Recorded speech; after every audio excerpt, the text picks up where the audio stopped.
Welcome back to another episode of Rap Drinks. Might look a little different because we're recording this episode on location at Unique Producer Service down in Florida. Hit them up if you have any needs for grip and electric while you're down here with your production. And today's guest is Sergio Lazarov. Sergio is a Florida-based producer and live multicam director. He's worked on live productions like the Latin Grammys, The Voice, and the Coca-Cola Experience. We're going to chat with Sergio about working under that pressure of a live and how he keeps us cool when you only get one take to get it right. What's up, dude? Cheers. Cheers. Hey, guys. Thank you so much for having me over here yet. You got a tiny Cuban coffee? Yeah, I had one already. This is a Miami staple. That's Whenever awesome. you're down here, you have to have a Cuban coffee, a cafecito. They're Seriously, you need one to of the drink best things. You need to drink a beer after it just to like knock it back down. I kind of laughed when I had it for the first time. I was like, oh, this is like before we actually tasted it. I was like, oh, this is funny. Like this is not gonna do anything for me. And now I'm like, whoa. Straight jet fuel. Yeah. It is. Sergio, so how did you get into this crazy industry? Well, the short answer is my father was a great camera director that was born in Romania and then moved to Spain, and that's where I was born, and kind of grew up watching him work in the studio all day. So watching him work was one of my great passions, and I slowly followed suit and started working as an editor. And working as an editor kind of gives you the groundwork, you know, when you're watching somebody else's work, you're like, oh, no, you need that coverage, or I would have done that. Or so you kind of go out and start, you know, directing your own work. And that's how I started getting into a little bit of documentaries. And then out of the blue, one day I get a call, and I got called to do my first reality show, which was The X Factor back in Spain. About 20 years ago. And so that started my journey into the reality and music competition shows, which kind of gave me that specialized directing skill set, you know, in doing large sets with a lot of cameras, you know, 15 cameras plus, you know, having, when you get to do The Voice or other shows like that, you know, you'll have during what they call blind auditions, you know, when the coaches are facing one way and their chairs spin to face the other way, you'll have one set of cameras for each coach, you know, facing one way, and then you'll have a whole set of cameras, one camera per coach for facing the other direction. So if you've got 4 coaches, you'll have 8 cameras with 8 camera operators just to get reaction shots, and Not then even the performance, and then just the you, reaction. and then you've got the shots for the performances, you know, and you'll have 2 jibs, you know, one on each side. You'll have your steady cams, you'll have your handheld, your ped cams, and then if you want, you'll even have, you know, some lipstick POV cams, and that you can sneak in there, you know, just to get a little extra beauty shot. I like how like coming from an editor's perspective also, it's like it's basically your editing, like live. Yeah, you're with all looking these at your cameras. timeline. Yeah. Yes. Do you get to choose where those cameras are placed, kind of thing? For Yeah. A lot of my work or prep work is working with set designers or with a production, you know, to know how many toys can I get away with, you know, what and where to better place them and have them hidden, you know. I mean, I think back in the day, you know, cameras were visible and you had, you know, the operators there and they were kind of part of the shot. Yeah. Now, you know, you want to have everything very clean looking, and cameras are in camera hides, or you put them in black areas, you know, that, you know, are going to be kind of invisible to the eye because they're blinded by other lights in the studio and things like that. So you kind of try and minimize your footprint and make yourself invisible and get as many shots as you can. So Minimize the footprint with 15 cameras. Isn't funny, is it? Well, I also think like even like I remember growing up, like live TV had like a look like when I was younger, and now I feel like the look has been elevated. Oh, yeah. Live TV. Like live TV has like taken on like some sort of cinematic look at it, especially in like those concerts, you know. Yeah. Now, I mean, you know, there's the whole live to tape kind of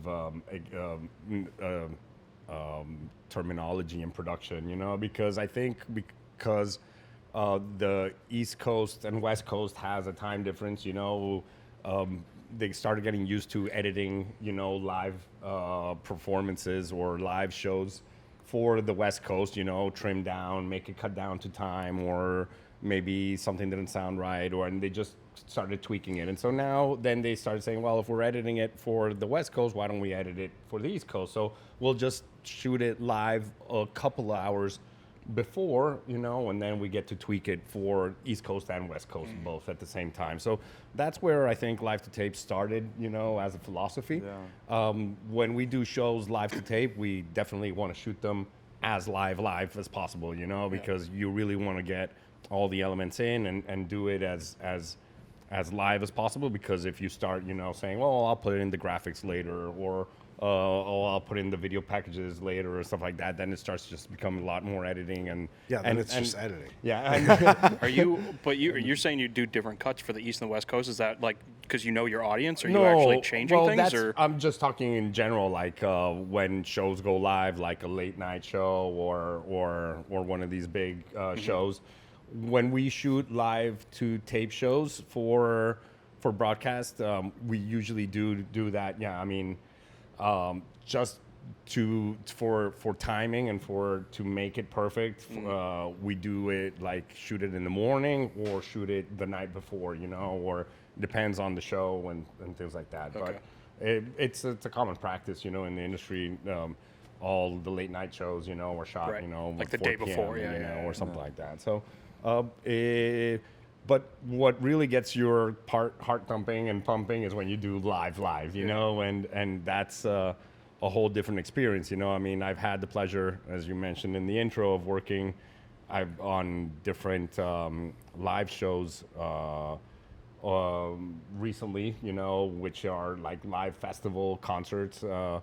And the Coca-Cola music experience in Spain was one of them, where it was a 2-day festival where I had a different showcase of artists. I directed an Argentine rapper. He's called Trueno.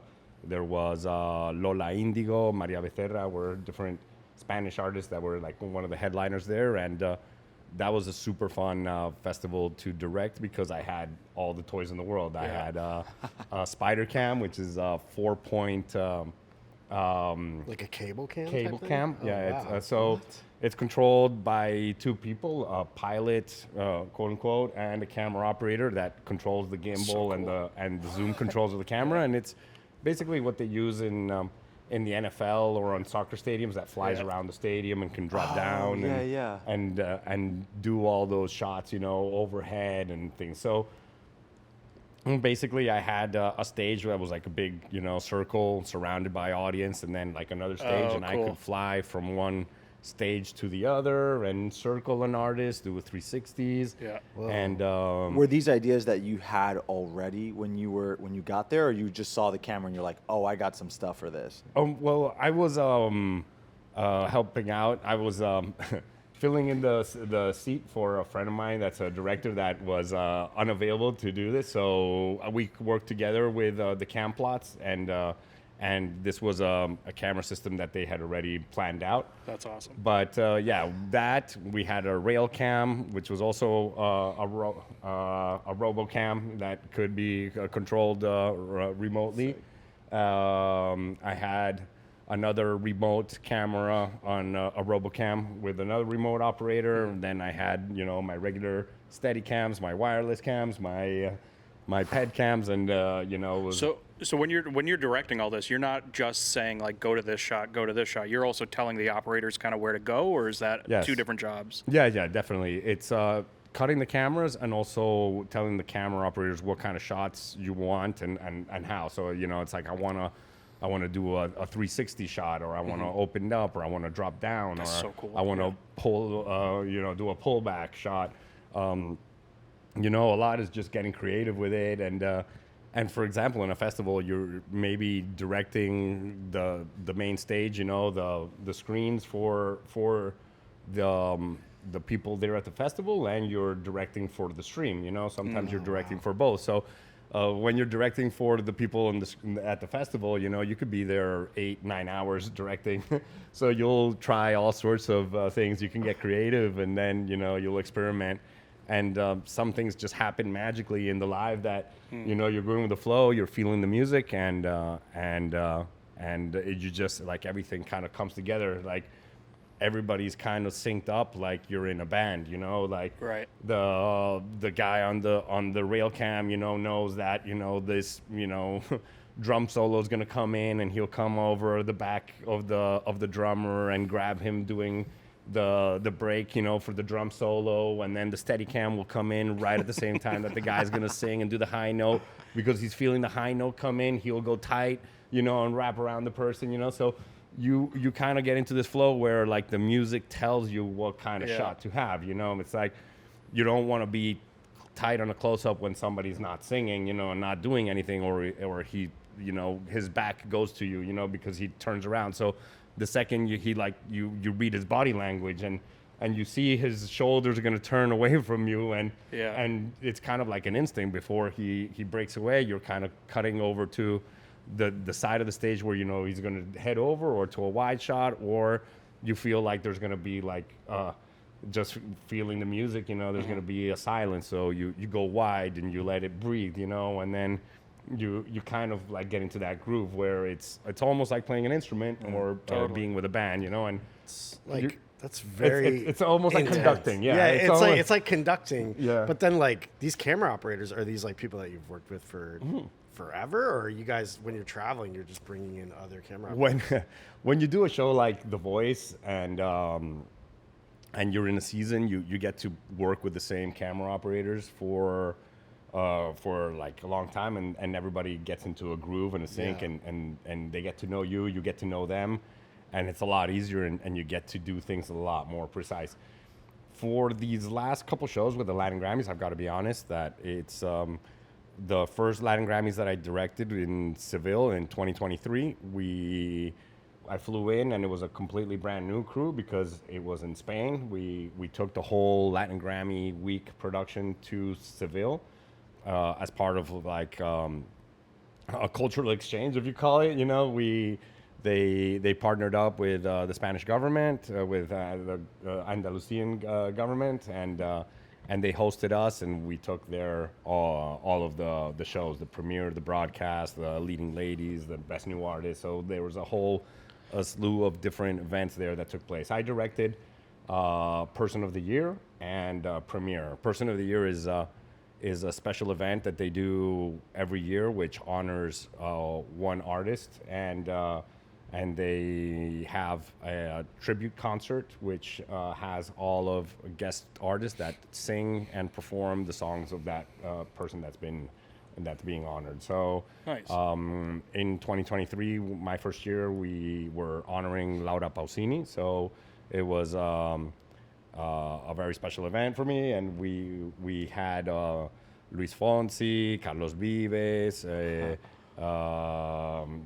Bisbal. I mean, we even had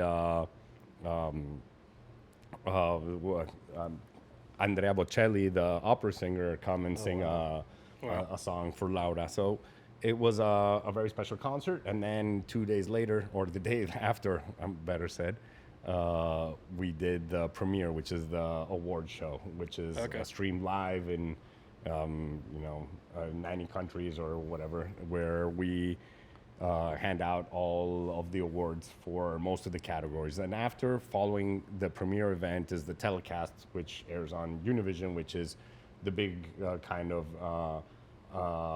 fancy award show where they hand out the top prizes, you know, the best artist, best album, and things like that. But there's over 50 categories of awards in the Latin Grammys, because they do honor, you know, music from Brazil, from Spain, from, you know, all the different categories, children's music, salsa music, and you know, rancheras. I mean, so all the categories are represented, and it's and we hand out the large majority of the awards are handed out during the premiere event, and we also have musical performances during that event.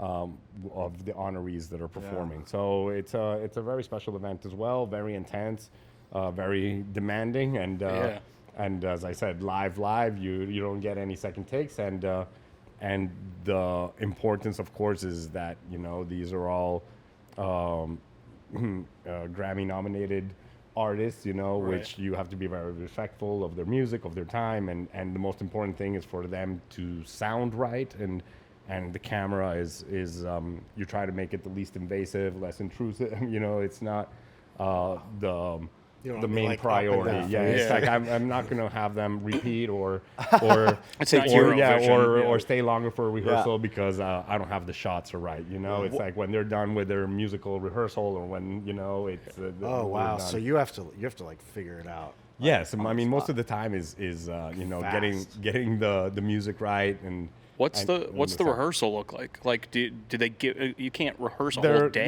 Yeah. The rehearsals are kind of like band line checks or music rehearsals. Where you're building it around that. So and lighting and cameras, we're kind of we'll work around it and build ourselves into that. So we'll try and do that. I mean, there's some concerts, for example.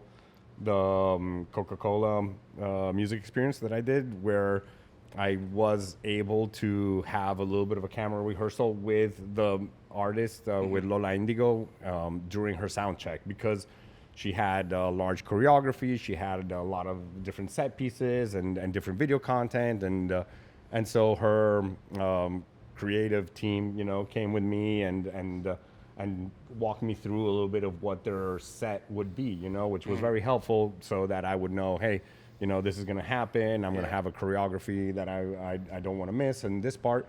And so you try and always, have your choreography shot front-wise so you can see like the symmetry and it looks right, So they had this one move where they did like this, Indian thing where the Balinese dance where all the hands are stacked, behind, and you really want to get, that straight on, if not, it doesn't look right. So those are the kind of things that you want to make sure as a director. It's like, I'm not going wide just, to go wide and things like that. And then you talk to the creative director of the festival and he's giving you all the cues like, hey, we're going to have a big pyro, or we've got flames for this, things like that. And so one is like you want to make sure that your camera doesn't get burnt because your steady cam is walking through the path, where all the flame jets are going, and the spider cam is flying on top of the flames, and you're like, watch out, we're gonna throw pyro in this chorus, and the camera's like flying right over the danger zone, and they're like, what? And you see, I feel like I've seen a video where someone flies their drone in and the pyro goes off and just eats the drone. It feels like there's a personal story that something like that happened to you for your first time. For sure. I had that camera flying all over the danger zones. I mean, the wires are surprisingly sturdy. They're little Kevlar wires, so they held up, and no casualties so far. That's awesome. So do you, like, if you know the song that they're going to perform or something like that, do you go out of your way to like listen to it to know where like the hits are or anything like that? I try to talk to the musical director. For example, in Latin Grammys, we don't know exactly how the songs are going to be arranged because it's going to be a live arrangement. It's everything is 100% live, and there's no playback, no samplers and stuff like that. So you can kind of get an idea of what the song is going to be by getting like a kind of a mock-up version that they upload, and you can listen to that mock-up and start getting acquainted a little bit to how that's going to sound. And but of course it always sounds different, and it's a little bit different, and the timing is a little bit different when you hear it for the first time, on that music rehearsal. And so you take down your notes, like where the song starts, where the beat enters, where the first breakdown is, where the big chorus, where there's like a big note, or if different people sing the song, because they're usually ensemble songs, with a group of artists or a medley of songs. So we really have to watch out the timing, and the different cues for entrances and exits. Okay. And then a lot of instruments enter and exit the thing. So we have stagehands like running in and out like ninjas, like trying to bring in a guitar or a stand or roll in a piano while while I'm like going tight on one artist entering here, we're rolling out a piano, we're rolling in a piano. So then when we rip around, the artist is preset. So it's a lot of kind of just coordinating everybody. And is that like written down somewhere? Like, did somebody tell you that, or is it really just like a lot of like keep your eyes open and just pay attention to what's happening? Yeah. We try and run in our rundowns. We try and make all the notes of entrances and exits, and then all the stagehands will have their notes, and having a real good team, a strong team, of stage managers, stagehands, and ADs and all that is very important. I mean, now it kind of brings me into, we've been using different softwares as well. Like over the years, like there's been advancements in the directing field as well, with computers and the editing systems, kind of, so to speak. And in the voice that I directed in 2020, we started working with a system called QPilot, which is basically an editing system, which you can hook up to your switcher in the control room, and you can program your cut sequence, and when your music starts playing from the band or from the playback, from the track that the artist will sing over, it will sync up automatically with the time code and then control the switcher and cut everything automatically. So you can have your camera operators watch an iPad or a phone, and they will get like all the cues visually, and the AD can just read out the cues. I mean, it simplifies life a lot. It's definitely, it's a learning curve and getting used to working with it. And from then, there's been other systems. There's a live edit system, which is similar to that, and you ADs can use it basically to write down all the cues. So everything that we're talking about, like camera cues, camera moves, stage entrances, pyro cues, video cues, anything, you can put it on the timeline, sync it up, and when the music starts playing, it will scroll and you will see it as like a visual timeline. And whether it controls the switcher or not, that's a hardware decision that you can connect the computer to it or not. But with just regular having it, it's like reading like partiture, you're seeing it like on the screen, like as if like if it was Guitar Hero, and the lines are scrolling, and you're seeing, like a big note coming up, and it's like, coming down the screen and it's scrolling down. So that was the first thing that popped into my head when you said that. I was like, oh, Guitar Hero. Exactly. It's like Guitar Hero. So you're just basically like seeing like this Guitar Hero timeline. And I had this AD in Spain that he was very techie, like I am. And, he got into the truck, pulled out his laptop, connected, asked the truck engineer to give him a converter for HDMI to SDI to connect his laptop to the multi-view screen, to the big, screens where I have all my cameras. And he put his laptop there, and then he had the software there, so you could see, I could see that timeline. And then he also built this ChatGPT script with a back timer. So he told ChatGPT, like, our show starts at 8 p.m. We're going to be a 3-hour show and this and that. And so then there was like a big timer scrod that has said like time to show, time from show, how much time we're into the show, how much time is left for the show, And it was like this, it's like nerd stats right there, like so many nerd stats. But I'm sure it's like what you said. It's like they're playing it live. So even if you have those cues, they might be a couple seconds off. You still have to. He would sync it up. Like every song, he had like the whole show built like with different like cues, you know. So it was just like next song, he would just like hit the next cue and it would start over and sync up. Great way to use it as a tool. But like when the machine is actually live cutting, it's great because like you kind of have a pre-programmed determined like thing, but the cameras still need to be there. Right? They need to be there. Like the crazy thing about it is that what you do is you record your program of what you've done during rehearsals, and you record your multi-view. So like your ISOs 12 cameras, your ISOs. It's like usually like a little grid, you know. And it's if you've got 9 cameras, it'll be like a 3x3. If you got 12, a 4x4, or you know, whatever have you. and you'll take home that multi and you'll sync it up with your timeline. You'll see it. So you edit it when you're there and you're like, oh, you know what? I missed that dance move or I Okay. missed that guy that was like hitting that note. Yeah. And so you'll go there, I'll punch in camera 2 there. So then the next day when you go and it starts playing, it'll like, boop, and it'll be Yeah. corrected, you know? And so you can fine tune, edit, you know, and do things like as an editor, as my background, where, as I said, you know, where you have your, you know, those editing skills, you can definitely, you know, edit, tweak, and fine tune your live cut that you can do live to perfection. You know, it could be to the frame, to the beat. You know, sometimes it seems a little bit too perfect, and some people might argue, you know, that there's still like this live feeling when you cut things live. You know, that is a little bit different. And to be fair to the software, you know, there is like this override system where, you know, the program cuts automatically when you're in an auxiliary bin, but when the switcher overrides and switches a camera, it takes over. So when I'm doing the voice, you know, I've got the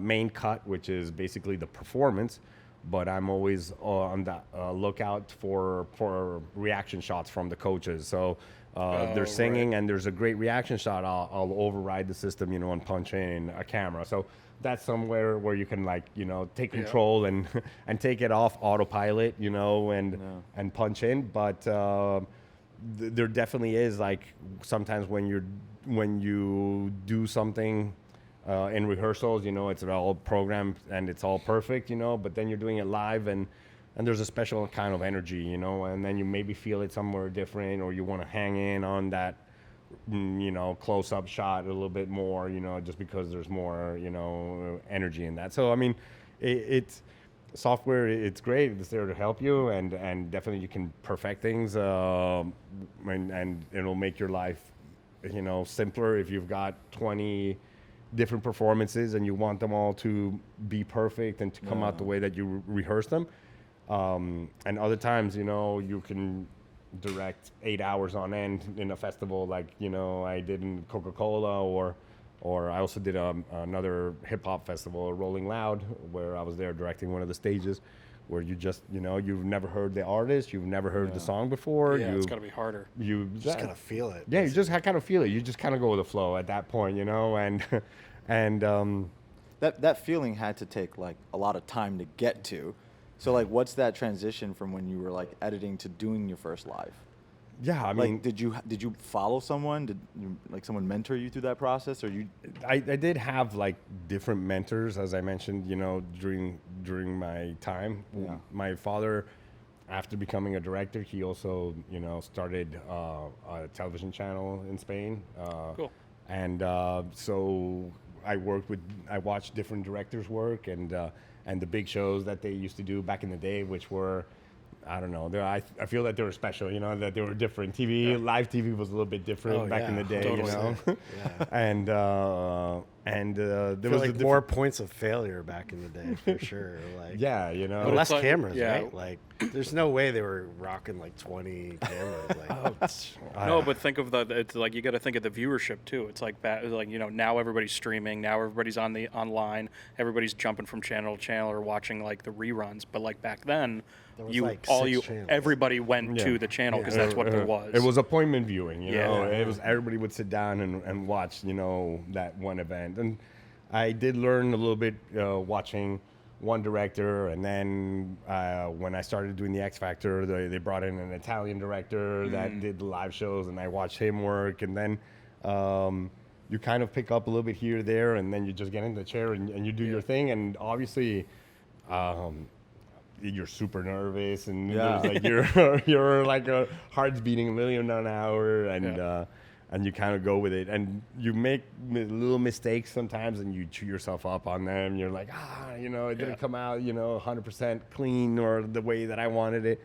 And then there was like the saying, you know, it's like it's the magic of live, or live is live, you know, and those little things kind of gave it that you could tell that, oh, you know, this really happened live, you know. it's like and character. In a yeah, sense, it gives right? it that sense of identity. But no, Do you still get nervous? yeah, of course. But no, I try to enjoy it, you know, and listen to the music, you know. I mean, Yeah. I think that's the most important thing, you know, because if you're nervous and you're kind of, you know, thinking about a million things, you're not really, you know, in that In it. zone, you know. Totally. And it's, what do they call it? I was listening to like athletes being in that flow state, you know, when you're like hyper yeah. focused or concentrated, and you're kind of just You like, don't even know, see the crowd. It's you're just like what you're just zoomed in. And when you're kind of there in directing, you know, you kind of get in that state, Yeah. you know, and you get in the zone, and then obviously you stress out about something else and you can like get off. Yeah. But you know, the ideal thing is just being like there, talking with your camera operators, keeping calm, and kind of walking them through. Yeah. It's you're kind of the voice inside their head, and Yeah. if you get nervous, they get nervous, and it's a very Yeah. quick, contagious thing that you Ignore know. the problem and work with what is happening, and So like it's like I do get nervous, but I always like breathe, you know, Totally. like that, and then sometimes my energy, you know, it's like I start, you know, grooving with a song, or I'll, you know, get off my seat, you know, I'll start dancing, and I'll start directing, like they're like boom, boom, jumping off the walls, and people are like, oh my god, this energy, you know, it's like I'm a very high energy person, and I'm always running around the set. I'm always like bam, bam, bam, you know, and directing, that happens a lot. So I try to keep calm, but yeah, I mean, my energy sometimes bursts out, and that's also very contagious because everybody gets excited and they're all get hyped up, and they feel part of the process, and it's a very rewarding experience, you know. And I do bond a lot with my crews, and I always feel that they're part of my families, you know.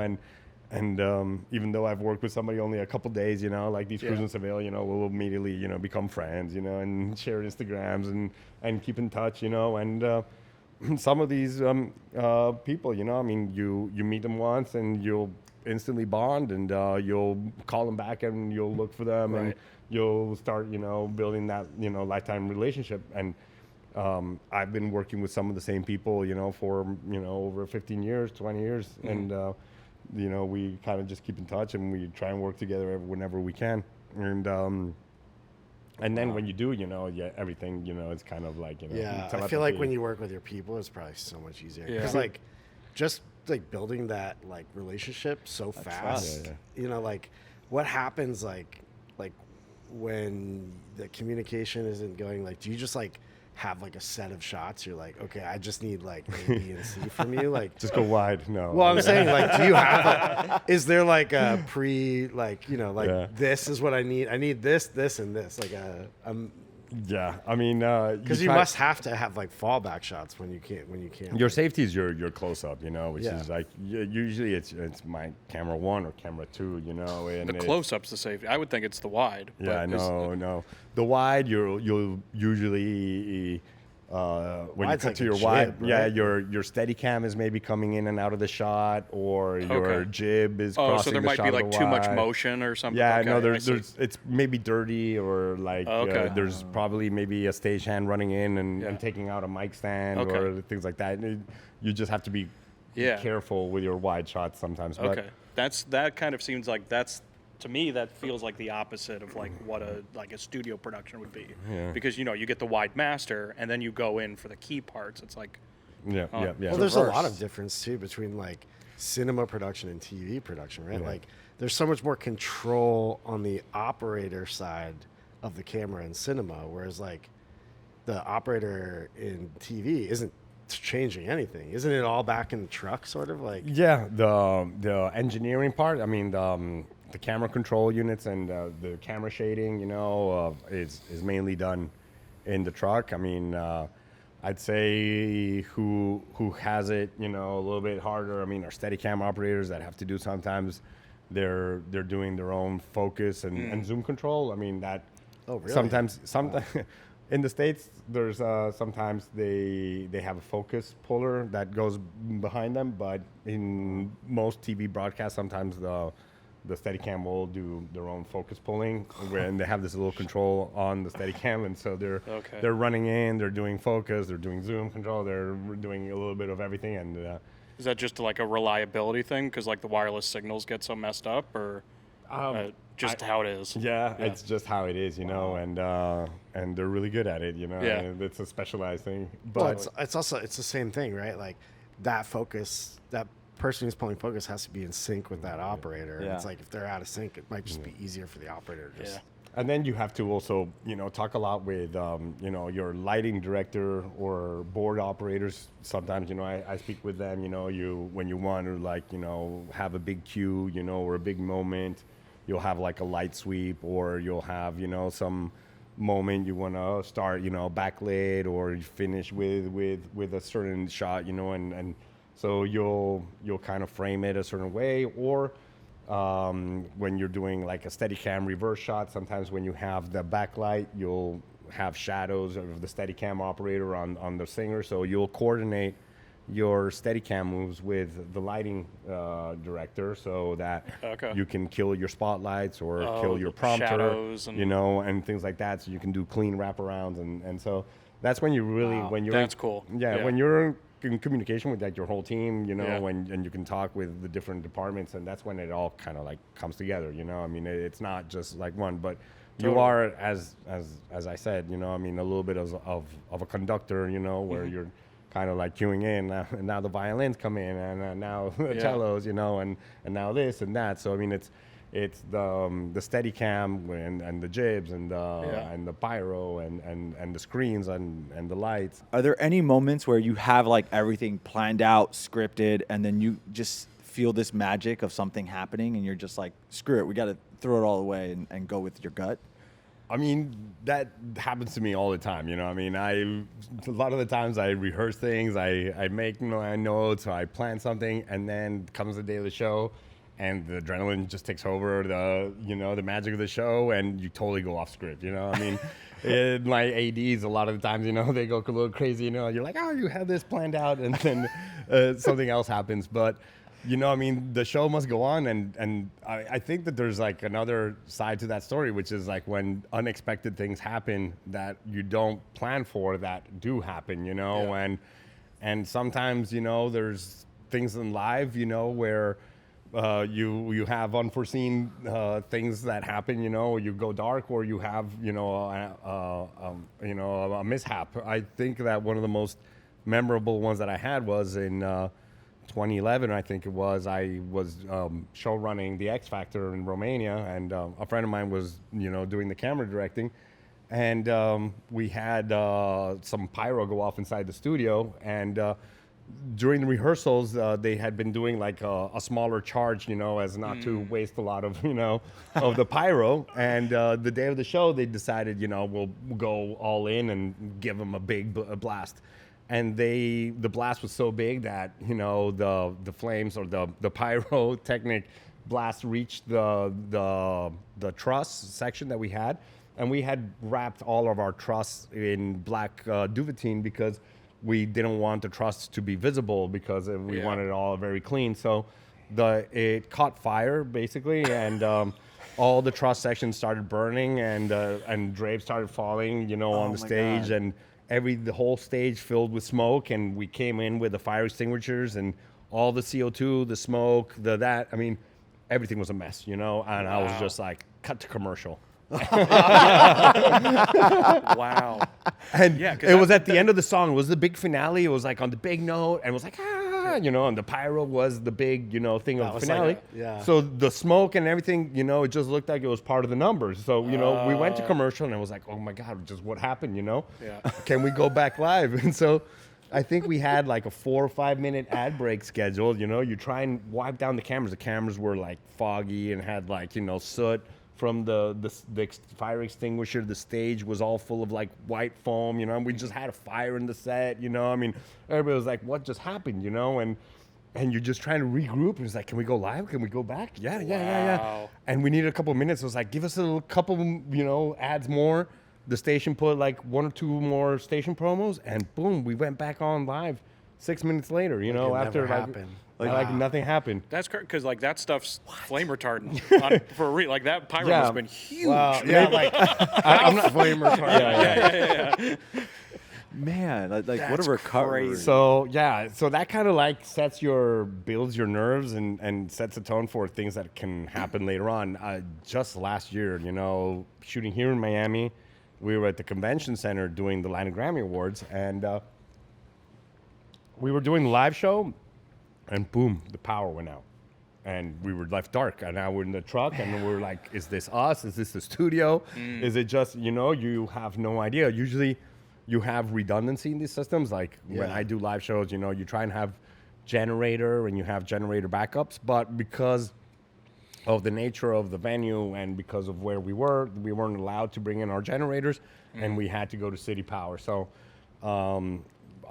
we had the mishap of having a power failure in the middle of a live show, and so you just basically have to get everything back up as quickly as possible, and and get the cameras up. And even if you have only one camera, it's just like, let's just, while the switcher resets, because you have a lot of systems where you might have power come back up, the router comes back up, and you have a camera power, but you don't have any camera control, or you don't have intercom, or you don't have the switcher because it's resetting. So you're like, well, let's just come back, and nurse it back to health, and come back, system by system. Crazy. Until you can have like a fully operational ship again, But sometimes you're kind of like that, you're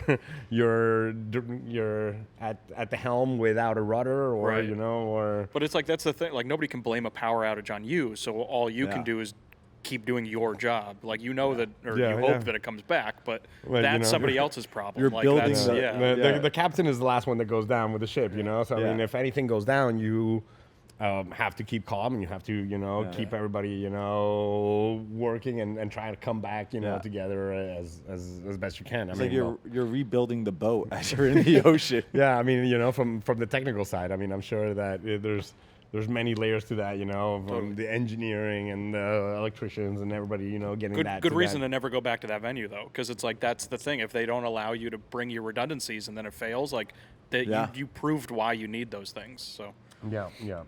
Yeah, no, we were on a Zoom call and the power went out with one of the people in Miami. Apparently, it's like a thing that happens. Anything that can happen will happen. Yeah. Murphy's Law has proven itself over and over and over again to be 100% true. Yeah. And as a director or producer, I mean, I think that you have to plan for those contingencies all the time, what ifs.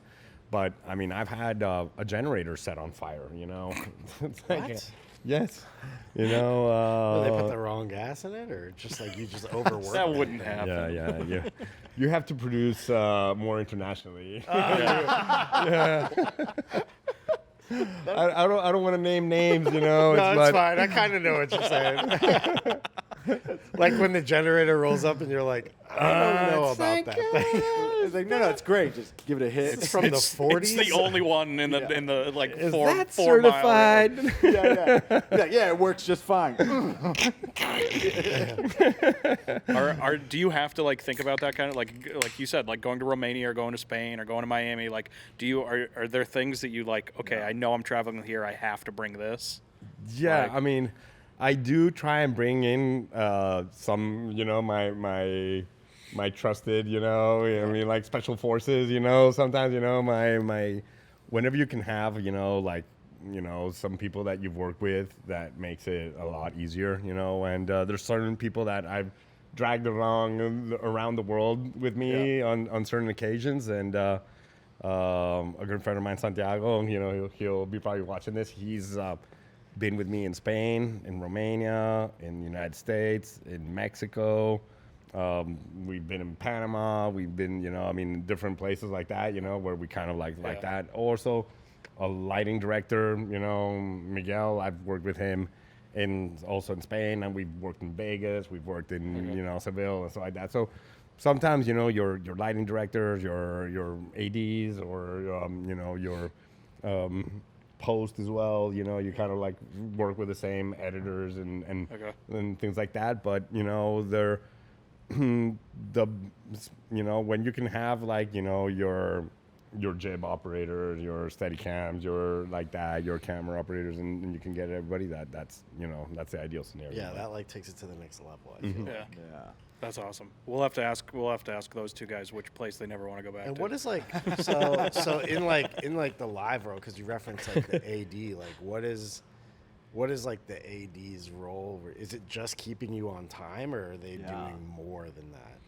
Well, there's you can have up to 2 ADs like on a live show. One AD could be more with your camera cues for the musical, and cues, and another AD can be doing back timing and talking to master control to the network. So usually you're talking to the network and they're giving you when you've got to be out by, if your segments are very exact United States. I mean, that's something that, when I did live television in Spain, was completely different. There you go as long as you want, and if you're scheduled to go from 8 to 10, but your show is 20 minutes long, the network's happy. It's like, I get 20 minutes of free TV, so they try and milk it, and shows could be 3.5, 4 hours long. I mean, I think MasterChef in Spain is 3 hours without any advertising. It becomes 4 hours like on TV.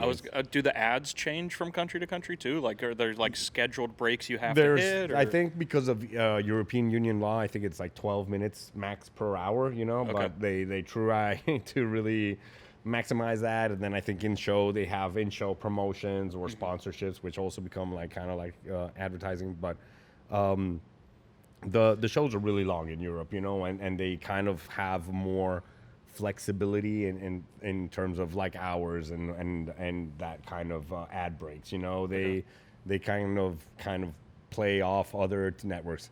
Here in the States, it's very much, they meet. You got to be. There's a turn of the hour, you have to be on air. If you've got an 8 to 10 show, you can have an ad break from 8:54 till 9, and at 9 you have to be on air because that's when programming starts. And a lot of people are, channel zapping and looking for shows starting at on the hours.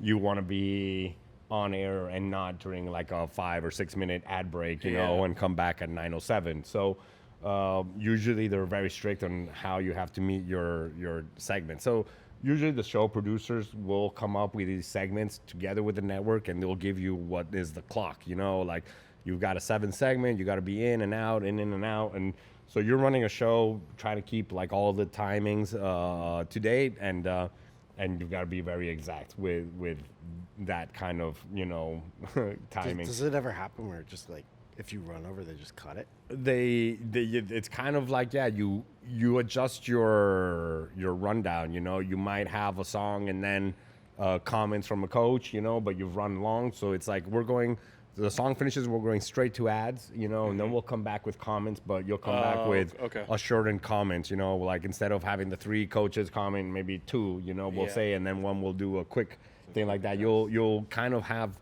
different ways of adjusting, but your AD is basically keeping track of all this crazy countdowns and like if you're 2 over or -1 and you got 4 minutes to ads and keeping touch with master control to be able to like hand off the live signal from this to have the network step in with their promos and ads and hand it back over to the stat. So that sometimes is done by a second AD or back timer. And then you have your AD, which is basically doing graphics, VTRs, and camera cues. So it's so they're directing something else like on top of what you're directing. They're talking to the EVS or VTR operator, because I'm directing cameras and I can't. Sometimes you're multitasking. You're talking to 2 different people, but when you're talking to 3 different people, like queue up graphics, like for the lower this person, thirds and stuff like that. the lower third. Queue up such and such video, and then you're saying, the videos sometimes you've got 2 EVS systems, and so they're coded like blue and red or gold and silver and that. Wow. And so you're saying, such and such video is ready on red or blue, and so then cool. sound knows on which line to bring up, and so you're saying these cues, so audio is ready on the fader. The switcher is ready to know which way to take it on which input, and the EAVS operator is ready to play it out.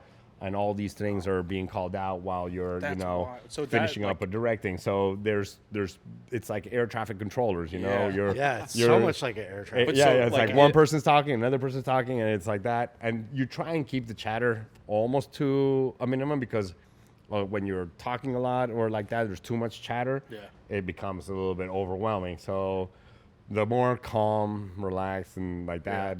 Is that like your time to break? Like, because they'll Yeah. do playbacks, like when they're doing like coach notes or something, they'll do like a replay of the performance. Like, is that kind of your time? Like, okay, now I can breathe, I can drink some water. Yeah, or, like, yeah, it's like Or what comes one next? and shot this of and that. Cuban Yeah. coffee. Or when I he's mean- in regular day life, it's just boring. Yeah. Or I do have like this thing where it's like I have this adrenaline rush that builds up. Like when I did I did this Latin Grammy concert in Seville just recently. That was honoring the music of Andalusia, and that was with 40 artists.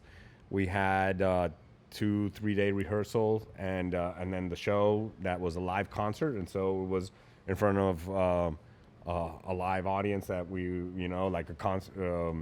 They were attending an event, and it was a big adrenaline rush because we had a lot of artists to rehearse in a short amount of time, and it was very time packed. The schedule was very packed. And right after that event, I jumped on a train, got to Madrid, and had to rehearse the Coca-Cola. So that was another 3 days of rehearsal, and then doing 2 days of events. So it was a 6-day rush of just being every day. Wow. With a different studio, different operators, different crews, different artists. And when that event finished, I came off like this roller coaster ride. It's like where, a work bender. Yeah, no, I definitely, it was like this big, huge adrenaline rush. And then when it all finished, I just felt, super deflated. I was like, Right. oh my God. Post It's like, blues. yeah. I It feel was that like this too. post, you Yeah. just want to get back into that. You're like, I need more, and We're addicts. yeah, it's like you need another fix. So yeah, that's funny. Yeah. So the communication that because I feel like a lot of kids watch this, they maybe don't know what it is. Like, what are the things that you're saying? Like, how do you get people like to know that they might be up? Like, is there like a standardization thing of Code that, names? or do you have like a specific way that you do it? how's that? The camera cues. I mean, you kind of work into this rhythm, and you. Like, are you some- like ready? Yeah, ready? yeah. You kind of say the proper way is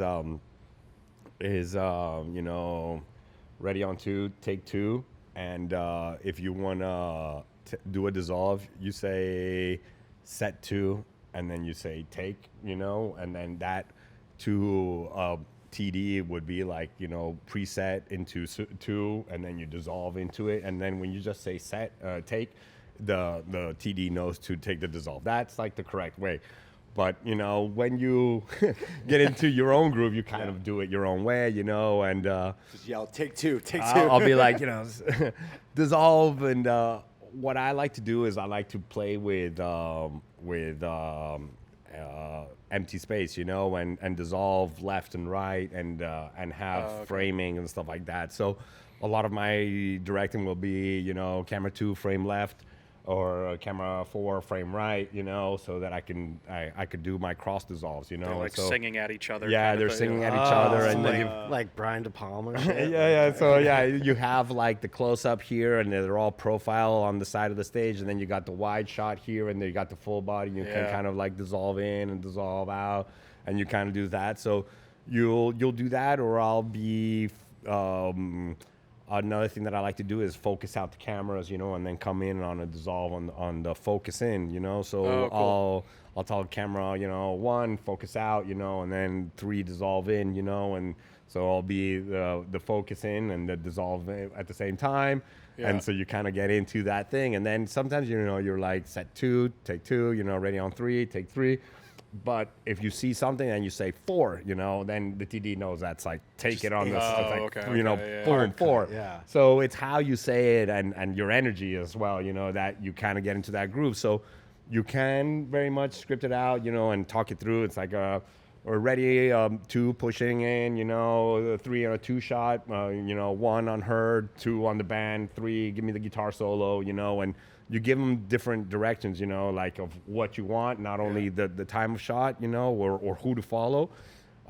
Sometimes, I'll always be, cameras always pushing in, give me a slow creep in, the close up, give me a medium shot, then a medium close, and then the close, and then the close, pushing in, and then cycle through that. So the second I get off that close up, and I'll go on the close up, they'll recycle, go back to that medium shot, and then get ready to push in again, and then, and then kind of repeat those motions. So you'll give them a set of, you do this action or come there, but then to switch it out, you'll start, you pull out from a 1 shot to a 2 shot, from a 2 shot to a 1 shot, and so you're... It's almost like pitching. It's like you throw 3 fastballs and then you're like, curveball. Sometimes you come up with moves like that. I'm going to go to a 6-5-4, a 6-3-2 or like that, and you call it out because you're saying, I'm going to go to a jib shot, then we're going to come in with a steady shot, and then go up to the close up. So it's like I'm going to a 6, to a 2, to a 5, and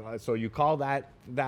People will know what your gameplay is, and they'll get ready for it. So that's cool. That's when you kind of come up with your little switch signature moves and stuff like that. And then sometimes you just go all like hyper. I mean, there's videos of me on Instagram, where I'm like kind of like bouncing off the walls and just kind of calling shots out. I'm doing this Carlos Vives tribute, and it was a 3-hour concert homage, for Carlos Vives. He was the person of the year. And then Carlos turned to come on stage and sing his concert. And he went on for another hour, and went off script. And so you don't even know the songs that he's singing. And it was just calling out shots like boom, boom, 3, 4, 5, and you're just...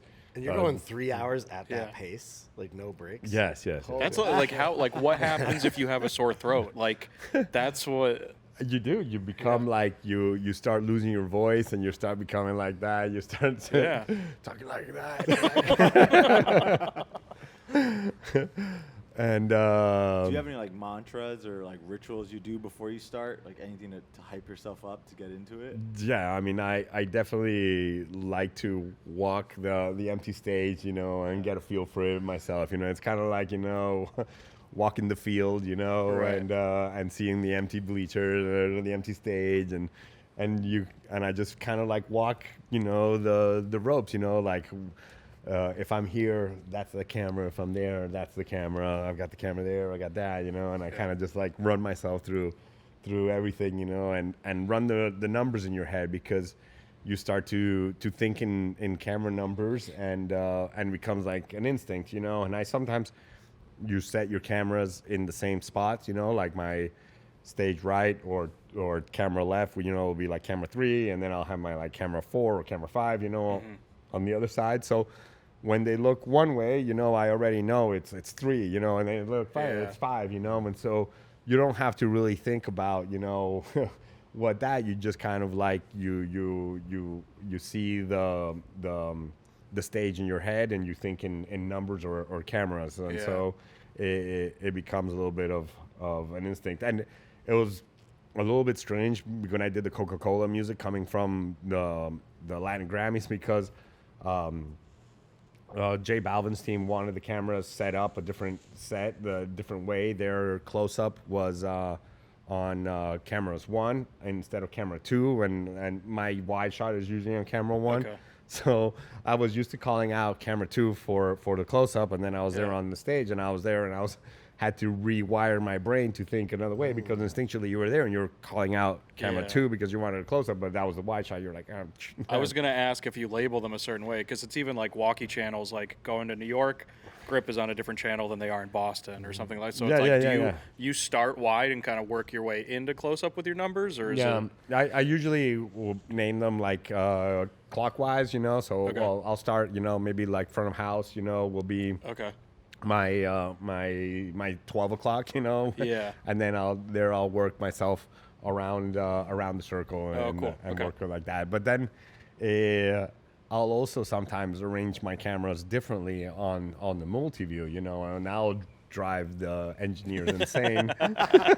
Because one will be down. Like, Yeah, I mean, I've wanted, for example, in The Voice, when I mentioned in blind auditions, you know, that they look one way when they're this way, and another way. I wanted all my coaches, you know, grouped here, Oh, okay. and Yeah, then all yeah, my yeah. cameras. So like, cameras 5 and 9 were grouped, you know, and 6 and 10, and 7 and 11 because they were the coach looking one way or the other way. But when I Right. wanted to look at coaches, I wanted to look at one direction like that. So I mean, they're little like, you know. Are they're labeled on your multi-view though, right? Yeah, like, yeah, so yeah. You know what. I like to label the camera and have their name, you know, because a lot of the times, you know, you get there, it's just like numbers on the screen, and you're like, and as I said, you know, you sometimes you don't have the luxury of working, you know, with operators that you know, and you arrive to a venue where, you know, there's a new crew, and I want to get to know them, so I always try and do. You know, let's have a camera meeting and let's get to know each other face to face. Let's sit down, and then I write down everybody's names on the multi-view. So I'll have, you know, you can't write down the full name, but I'll have, you know, Right. their you know, initials or whatever, you Yeah. know, their shortened version, you know, and try and, you know, call them like you know, camera one this or Ed, you know, try and watch out, you know, or such and such. So Nice. it's I have everybody's name, and then, you know, I usually have people on different channels as well. In Spain, I don't know why they have, like, you know, your pet cameras are on one channel, or your RF cameras are on another, you know, or your wireless or your Steadicam. You can talk to just your Steadicam and not, you know, drive crazy all the other people. Right, because they're trying to focus sometimes. So it's like, yeah. Yeah, or, you know, sometimes, you know, like when you have like a big techno crane or something like that, sometimes there's 2 or 3 people operating that. They're on their own channel, and they're having their own comms. So yeah, comms is a whole different world. Yeah. You've been doing this for a long time now, so Yeah. I'm very interested on your take of where when you first started, the process was as being a live director versus now, and how it's changed and how it's evolving, and how you're adapting. Well, I think that now, I mean, there's a lot more technologies involved.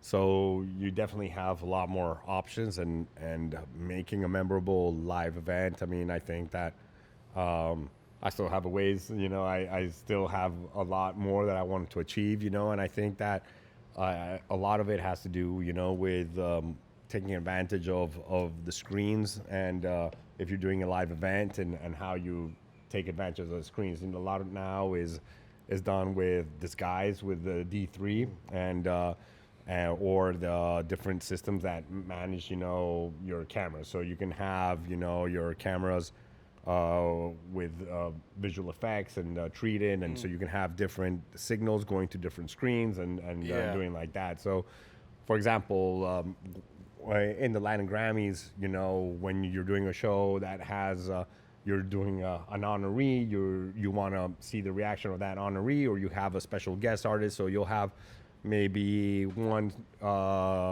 a screen having one camera that you're directing, which is the person that you're honoring. On another screen, you have got the person that's talking to them. And then on another screen, you've got the broadcasting signal, and then you've got the graphics. So you're directing 3 different broadcasts, or you're directing That's your wild. that, and then you're also directing cameras that are appearing on different screens, and so Disguise is cool like that though, because you can basically build out your stage and do like a virtual and mapping and stuff like that. Then there's different plugins that work with Disguise. One of them is called Notch, and that's one thing that I've been wanting to get in with that does like a lot of the concerts.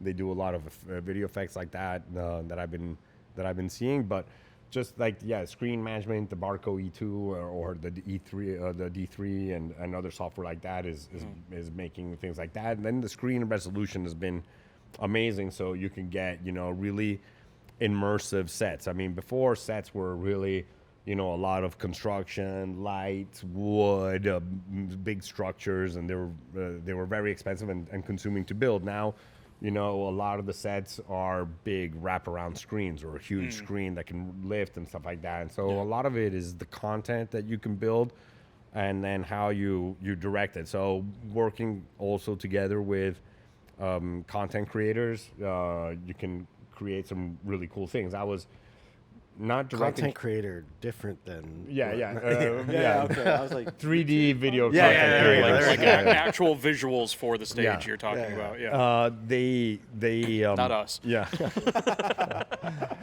I was show running in Mexico. I was doing a show called La Academia, and I wasn't directing cameras, but I was in charge, you know, of putting together like that whole stage and working with the lighting and the screens and putting together that performance. And a lot of the fun that we had was working with the 3D artists and the visual effects artists, you know, to create content. So you would be able to, for example, say, I want her singing on the edge of a skyscraper, you know, on the rooftop. So we would build like the edge of the skyscraper out of construction, and then with the screens, for example, on the floor, we would build like the skyscraper, you know, and the perspective going down. And so if you frame the camera right and then you adjust the perspective of the graphic that they could do on the spot, you could really make it look like the perspective like they were on the edge of like a big building. And so it was kind of like, you know, virtual production, you know, but live, you know, and done like that for screen, you know. So we did this other effect where we wanted them to be on a dock, you know, and singing with the sunset. So we built like the edge of the dock in wood, but then we continued the 3D dock with the screen, and then they would be singing there. So if the camera was framed right, it would look like, you know, they were immersed in this, you know, a whole, you know, immersive set. So doing visual effects like that, you know, like trying to work with augmented reality, screens for immersive kind of experiences, working with, you know, technology like, you know, like automating the camera cutting, you know, like QPilot or Live Edit.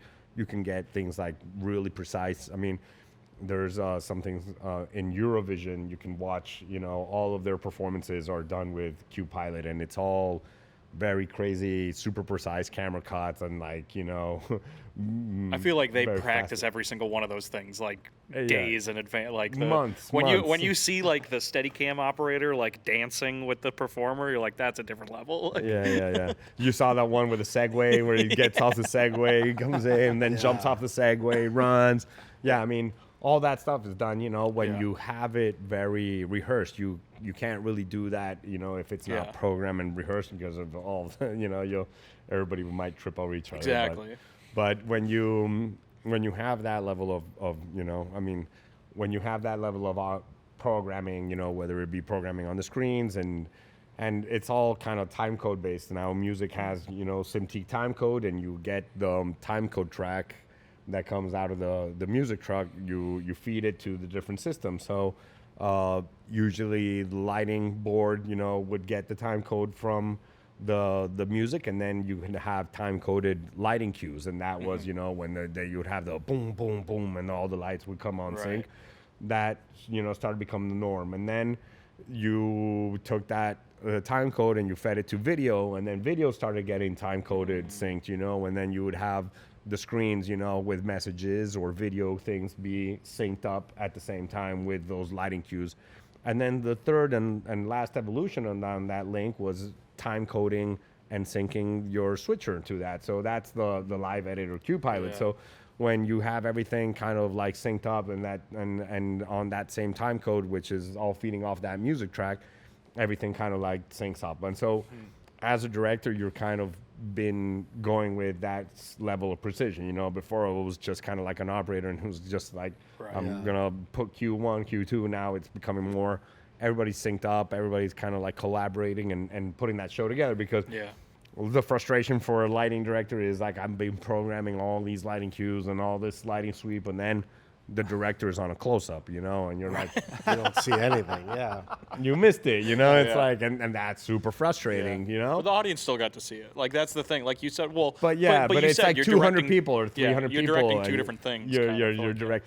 Yeah, you're doing that, you know, for maybe a few thousand people if you're in a festival, you know, or you're doing it for the broadcast, you know, where you want hundreds of thousands of people Yeah, to yeah. watch it.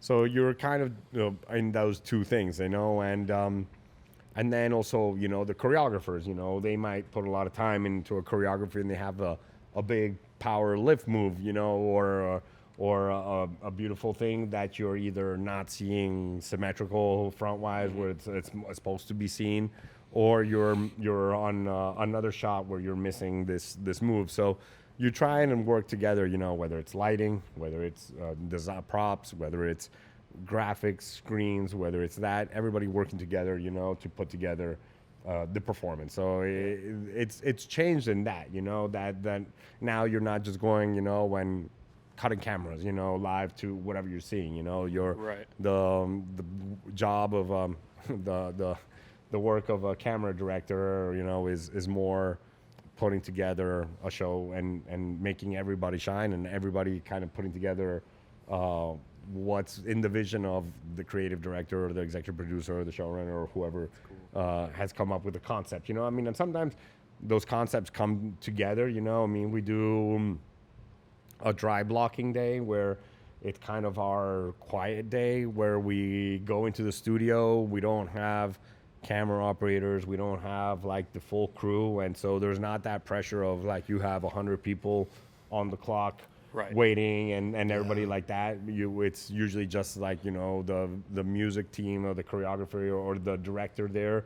And it's the stage is dark, the lights are off, and you're just there kind of trying to come up also with the choreography and what the camera moves can be and what the lighting is, and they start programming and that's when kind of like the magic starts to come together. And then you come back the next day, you kind of tell your battle plan, you know, you kind of work through it, you see what works, what doesn't, and then when you come back the next day for show day, you know, you've already gone that night, you know, worked through it and come back with something that's more concise. So it's really, I try to come up with a different, you know, concept, a different look and feel, a different performance for each number, give it something special that is that, you know, makes it, you know, different, and then make it really, you know, the way that you intended, you know, instead of, you know, just going and trying and just, you know, capturing whatever's happening, you know. So it's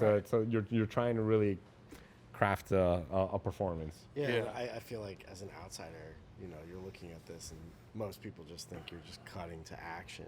And it's like, probably to get to that level takes so much planning just to make it feel seamless, you know? Yeah.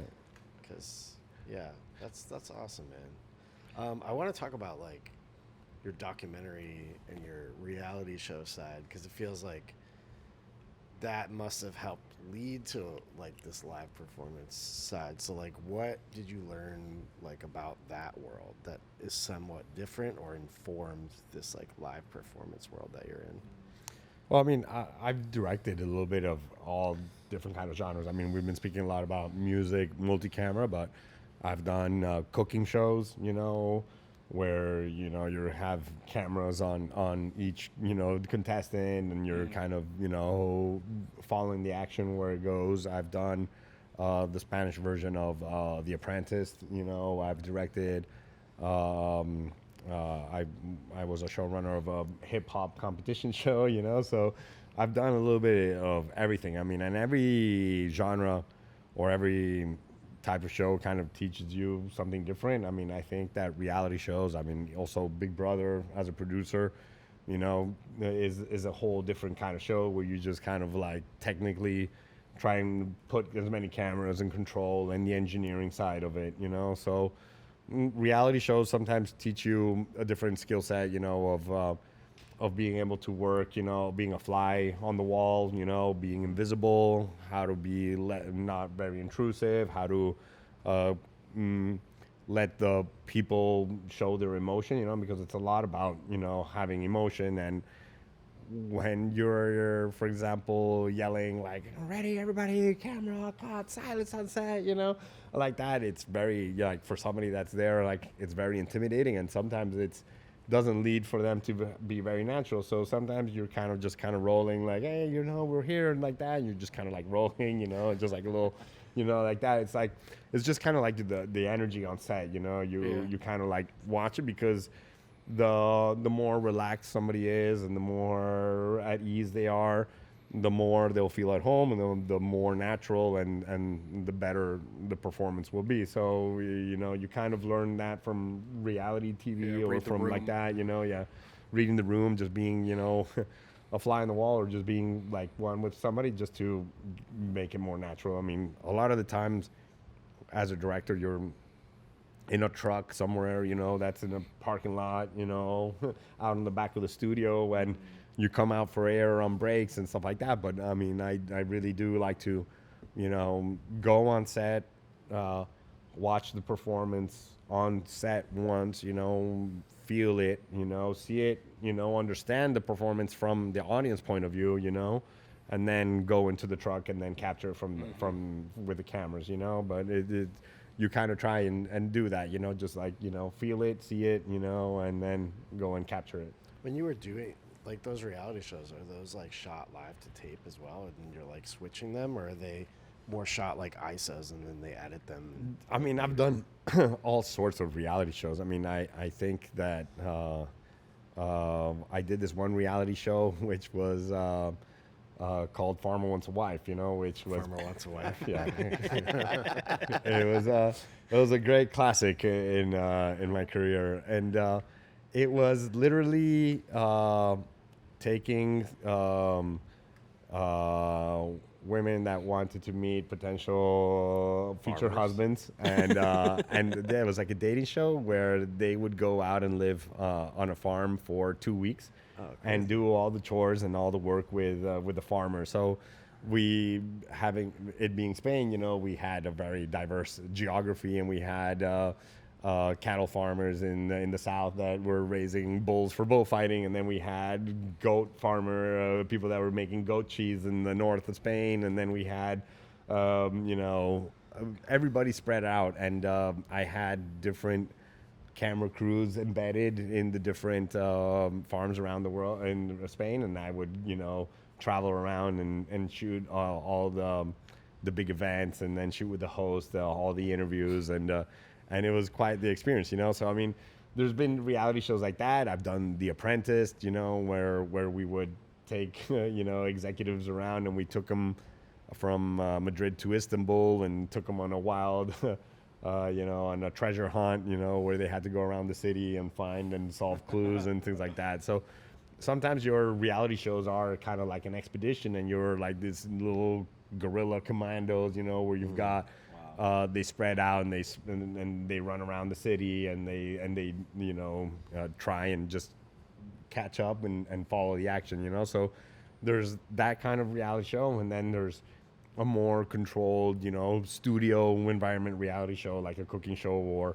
or a competition show, where it's a lot of the casting process. It's a lot of kind of like setting it up and doing the challenges, and then once you get into the filming and the process, it's it's a lot of the pre-production work has been done, and it's kind of just getting the content and all the unexpected things that will happen, as you go. What's your favorite? What's your favorite to direct? I don't know. I love challenges. I mean, I think that, after a while, whatever great show you're doing, you kind of yearn for that adrenaline again, and you want to do something bigger, different, or something that you haven't done that is outside your comfort zone. So, but overall, I would say, live music has been one of the most, ones that I've been enjoying the most for, because it has that unknown adrenaline rush, because you haven't rehearsed it, because it doesn't have that level of where you've been going through every minute detail and that everything is in your control. So you kind of go with the flow, and then you kind of have that instinct kicks in where you're saying, it's you learn to walk, before you run. But then, like, once you start, doing it, you're kind of doing it instinctively, and you're not thinking about it. And I think that most musicians, maybe when they're playing an instrument, they're not thinking about the key that they're playing. It's kind of like it just comes, instinctive. So when you're in that, doing a live show and you're doing it, with little or no rehearsal, it's definitely, a different rush. Yeah. What's your next big challenge coming up? Oh, I have this year's Latin Grammy Awards coming up, so that will be in Vegas. It's going to be a new city, new crew. It's Vegas, so it's going to be exciting. Hopefully you get a generator. Yes, I think Vegas doesn't have power issues. I think they hold up pretty steady. Yeah. They're pretty good on that. Is there like a venue that, like, just from like a backdrop standpoint, that you would like? I feel like Red Rocks is one of those things that, like, everybody's like, I want, like, to perform there is a thing, but like, just from your point of view, like, oh, I need to set some cameras up to like look out over the ocean, or like in the Red Rock, like looking down on that stage or anything like that. Is there? Yeah, Red Rocks is definitely up there. I mean, I'd love to do more big music festivals. Big stage, Coachella, or something like that. That would be fun.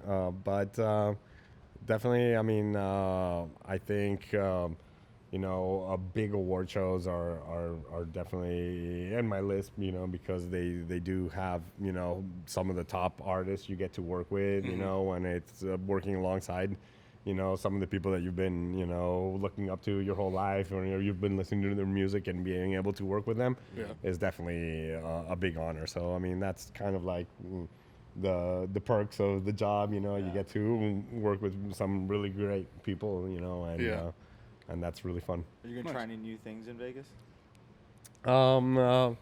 No, I think I'm just going to keep it safe and keep it clean. It's gonna. But I do have notes from. I've been rewatching the shows from last year. And there's little things, that have been driving me crazy. That I'm like, I wish I could go back, and fix that little thing. And now this year, of course, I'm the one that's gonna, make sure that I don't make those little mistakes that I might not like, so yeah. Do they ever go back and like cut like a music video or something out of those? Like, do you get to be part of anything like that, or? I do try to be involved in the cleanup of editing. I mean, because of my background as an editor, because I'm very also OCD about my work, because I am a perfectionist and I do want things to be perfect.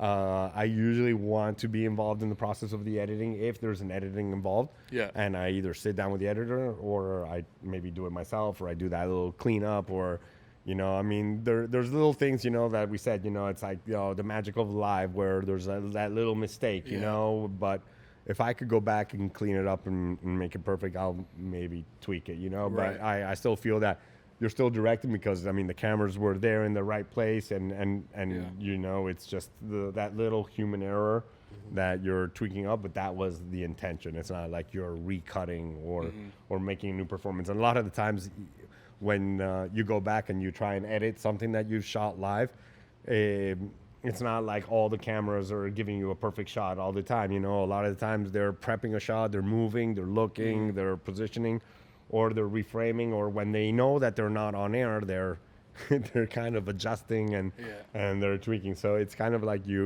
really they're following you, and you only have that one performance, that option or not.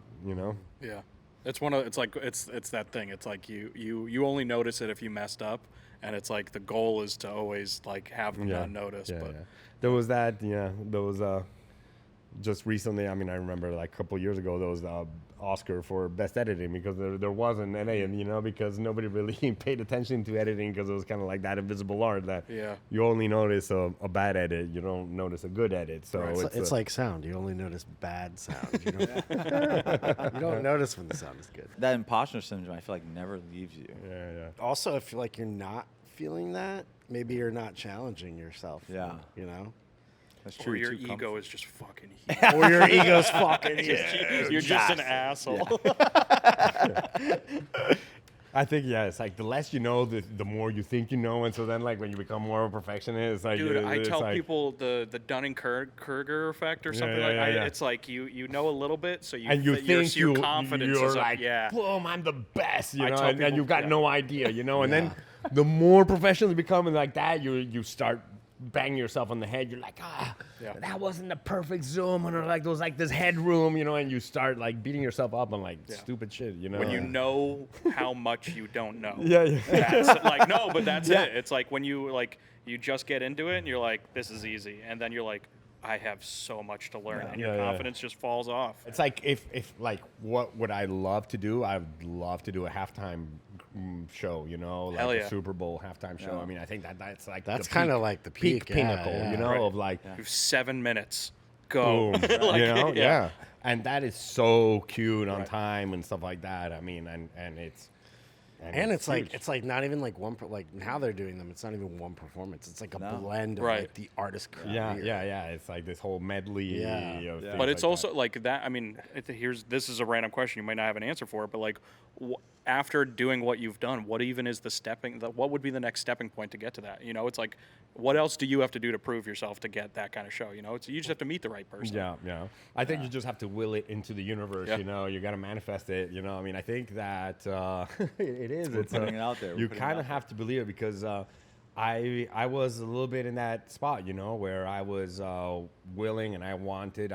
My next step was to do big events and big live events, and I kind of was one day at home, you know, and I was like, oh, I wish I did a big concert, you know, and then all of a sudden a phone rings of a friend and they're like, hey, I've got a friend and they're looking for a director for one of the stages over at Rolling Loud, and I was like, oh wow, you know, it's like, oh look, a concert right there, you know, and then I wish you I knew know, about it. Dude, the algorithm hears you in the real world too. Yeah, it does, and then all of a sudden, look, this year, you know, a little bit later, not even a year later, I did the Coca-Cola music, I did this Latin Grammy events, I'm doing another one in November, you know, and it's just kind of been snowballing into that direction, you know. So definitely, I want to keep moving in that direction and doing larger and live shows and with a lot of people. I think that that's my Mount Everest to climb now. Yeah. I feel like you're a guy that is doing multiple things at once. So yeah, maybe that's the path that you're on right now, but you must have something else that you're kind of like Yeah, for sure. working on, because you don't seem like someone who just sits around and chills. No. I do have a couple projects that I've been developing. I think that documentaries is one of my favorite genres, and I've been developing a docuseries on a music producer, which I hope to announce very soon. And it's been a very a rewarding project, you know, being able to work with somebody that you admire and being able to work with troves of archive and being able to craft a story and being able to be in somebody's house and get to, you know, be in their studio and see how they go through their creative process. I mean, that's kind of, you know, being able to use your craft and your skill set, you know, to tell a story and tell it beautifully, and being able to get an essence of somebody and being able to transmit that. And in turn, I've kind of been also working on a passion project, you know, and thinking about honoring the legacy of my father. You know, I've been collecting troves of archive. I mean, there's many video clips and things that my father worked on that are on YouTube. And now YouTube has been a treasure trove of things that I have never seen myself. I'm rediscovering and getting to know my father a little bit through the archive that I've been finding on YouTube. You know, when my father was directing back in the 70s, he started in the early 70s.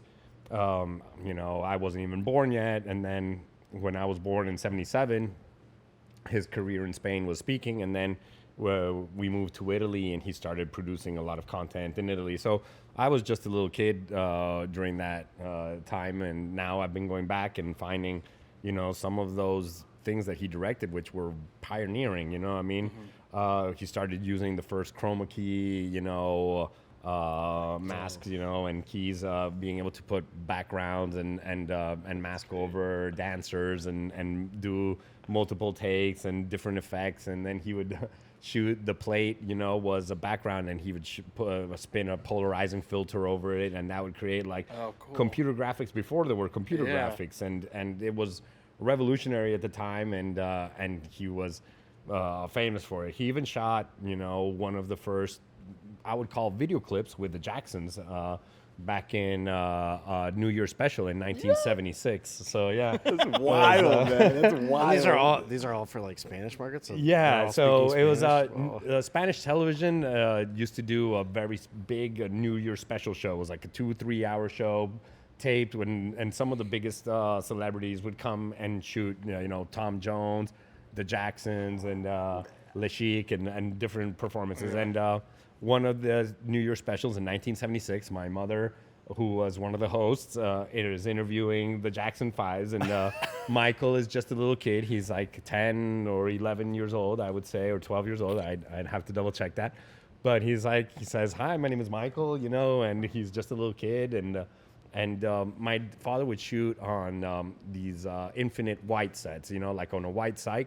Mm-hmm. And he would light it, in just a way so that the background would just kind of be invisible. And it was the first ways of, without having computer graphics or being able to key somebody and make them, kind of like float in the ethereal white space, it was kind of like the closest thing to it. So he would start shooting, musicals and shoot them on film and time out the song and break out the song every step, kind of like editing in his head, and start assembling these music pieces that were his trademark, and he would zoom in and out and do effects and do all sorts of crazy camera moves where they eventually called him and had his nickname was Mr. Zoom, and people were kind of like, sometimes he overdid it and he would just like rack zoom back and forth and drive people crazy, He took that name seriously. Yeah, he took it too hard, he's like, and he then had a ballet that he called Ballet Zoom, and the Ballet Zoom was, a staple in all of his shows. He would have like musical performances, and then with the musical performances was either Ballet Zoom, or as a segment, it was like the Ballet Zoom does this song, and it was just a pure performance of choreography, music, editing, visuals with a background. I mean, it was very conceptual. I mean, I would say it's almost like conceptual art, where they were really pushing the boundaries of television and what was possible, and it was kind of pursuing that freedom that my father didn't have, growing up in Romania in a dictatorship with censorship, with communism, and with all those restrictions where they basically, had, black and white television, and it was very much controlled media, to be able to have complete creative control where you were the director that had his own creative vision, and that was, almost like, like an author writing a book, he had control. And he did work with the greats, Julio Iglesias was one of the people that my father worked very close with, that he started his career and did many music specials.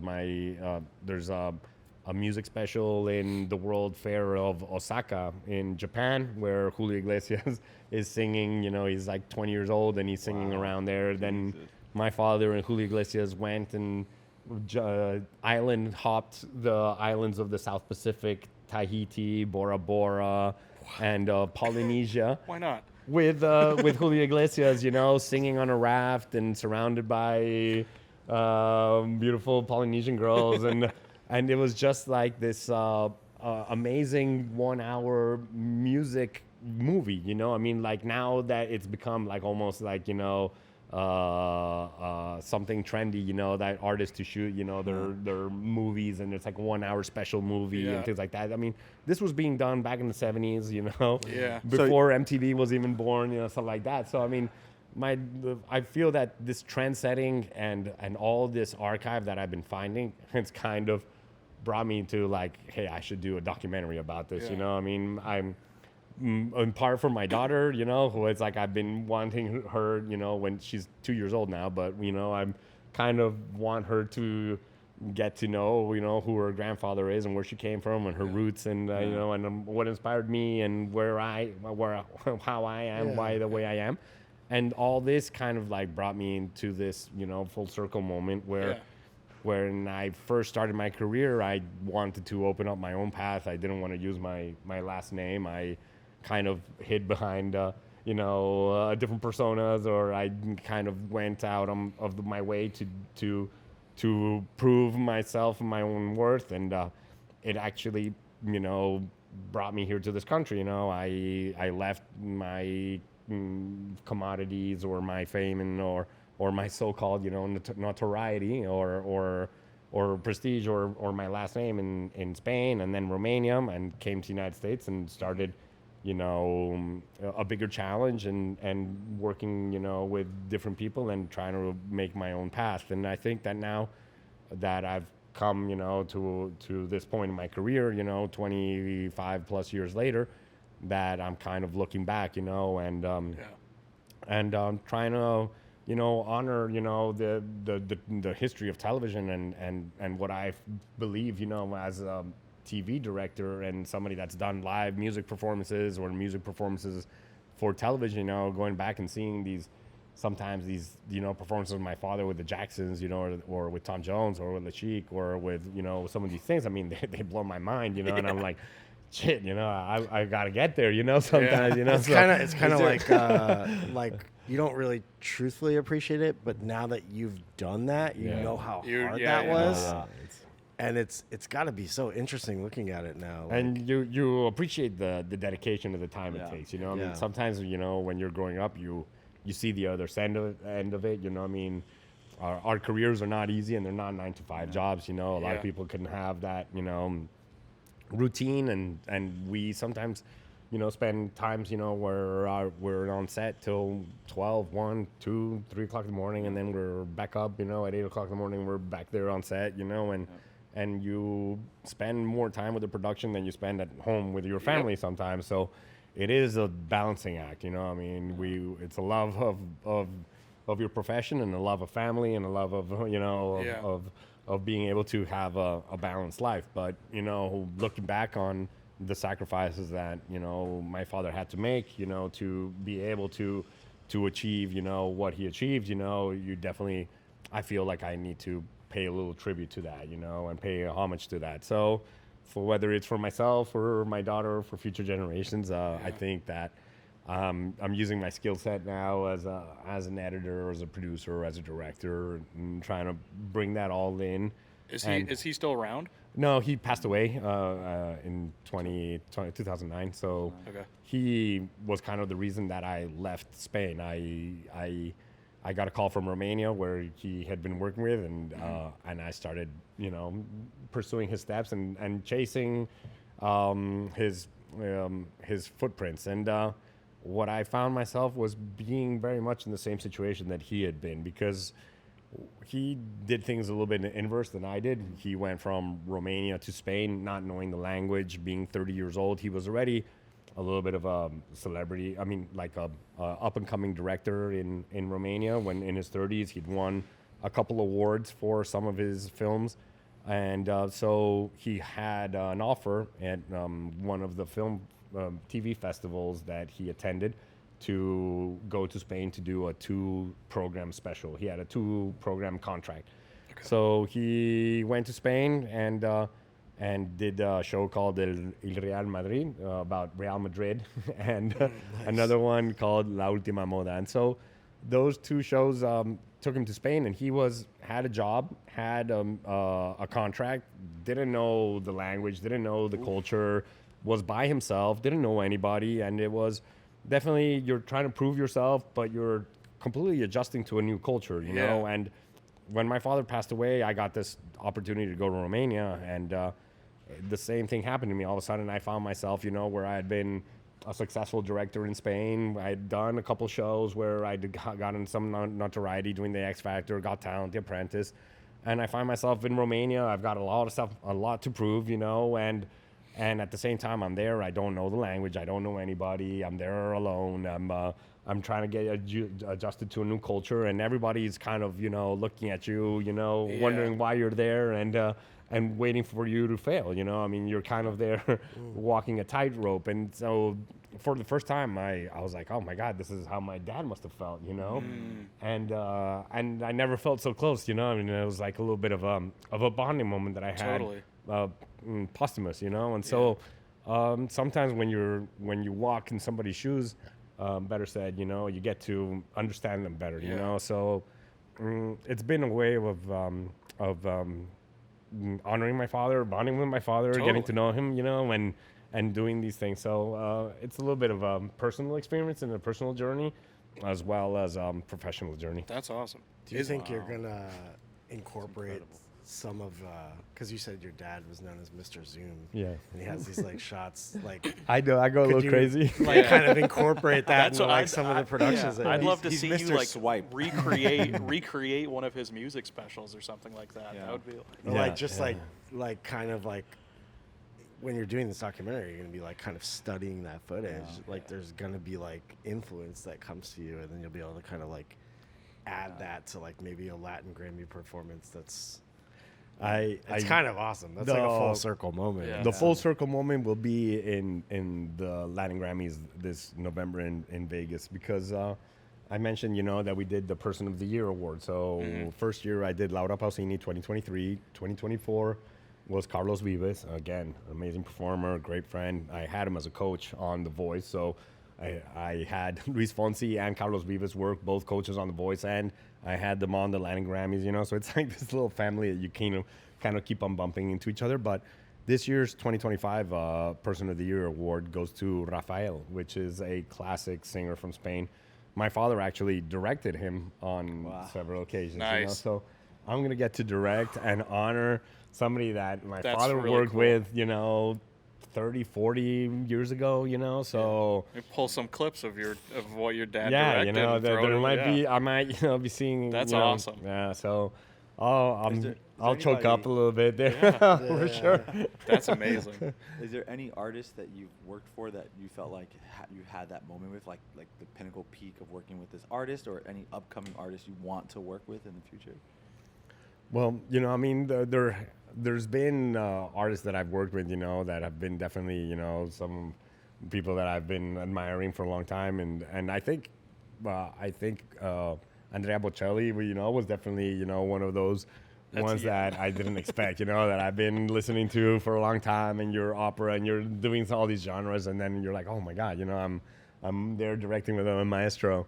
So yeah, I mean, there's been definitely moments in the Latin Grammys where you will get to work with people that you admire and that you don't expect and that you've been looking forward to. But yeah, looking forward to more surprises down That's the road. cool.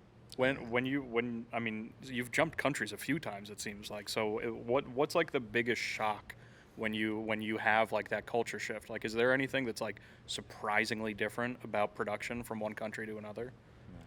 Yeah, I mean, there's many things that are different, and every country is different. I mean, I would say that I produced the Nicky Jam series, and I produced another series called El Vato, which was one of the ones that we got an award for. But those productions, for example, were shot part in Colombia, in Medellin. Then we shot another part in Mexico. We shot another part in Puerto Rico. We shot another part in New York. And we were kind of another shot part in Miami. So that series was shot in 5 different cities, around, and there's definitely always different things. I mean, I shot in Romania, Spain, Panama, like that. But I would say that one of the funny things that you get kind of used to, which is in scripted in Mexico, you shoot 6 days a week. Okay. There's Just 5 to days. get through it faster? Yeah, Or- it's just the norm. They shoot 5 days, full schedule, and then the Saturday is like a half day shoot. And it's like, it's just a half day, but still, you still get up on a Saturday. 12-hour half day. And so then you usually use it to shoot like those one sequences that It's like the pickups and no, like a camera, car, or that one special okay. effect shot, or that one sequence that just takes up a lot of time for setup, and it's just pain to put into a regular schedule. So there's those kind of things, and so you come with like an American crew and you're like, yeah, guess what? We're working 6 days a week, or, and or 7 days a week. And sometimes, that's been the norm. So, I think that's like the main difference, I mean, here we're a lot more conscious of people's time, a lot more respectful, and overtime is more expensive, I guess here, there's more stricter union or labor laws, and so overtime is taken into account. And I guess when you're working overseas, everybody's working kind of on a flat rate, so hours tend to go a lot longer. Right. Yeah, I feel like everybody sort of like they have that in the back of their head. Like if I'm on a project, like I disappear for the next few months.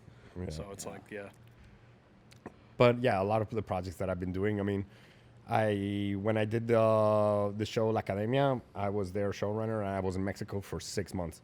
It was a 6-month commitment. When I did Big Brother, it was again 90 days on air, nonstop. So you were there like overlooking the house. So is that the U.S. but like the Big Brother, or was there? I've done lots of adaptations of different shows along these years.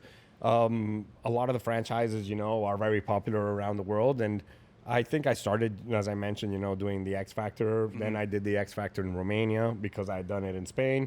You did both? Okay. I did both, and then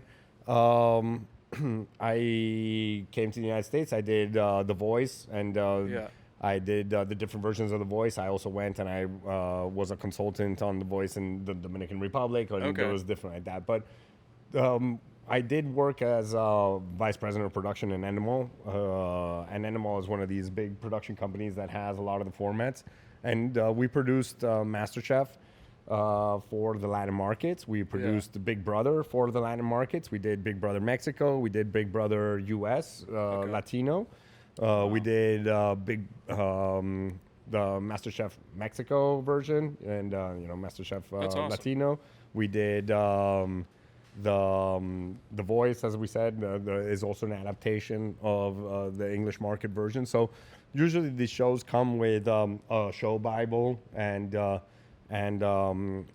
producer, which comes from the format holder, which gives you the lowdown of the show, the do's, the don'ts, the secret sauce. Because it's like they're licensing the concept of the show. So they're like, this is how you make it. You're franchising. You get the logo. You get the stage designs. You make your own stage design adaptation, but you get inspired. You get the look and feel for the show, and you get basically their rule book or their ways of production. Their secret sauce. How strict do you have to stick to that? Because I can imagine, like we talked about, advertising already is different in different countries. Like fairly strictly. I mean, they do allow room for innovation and for modifications. I mean, and if you want, you just need it to be approved by the format holders. But so you can do variations of your own that, and usually people get a little creative. In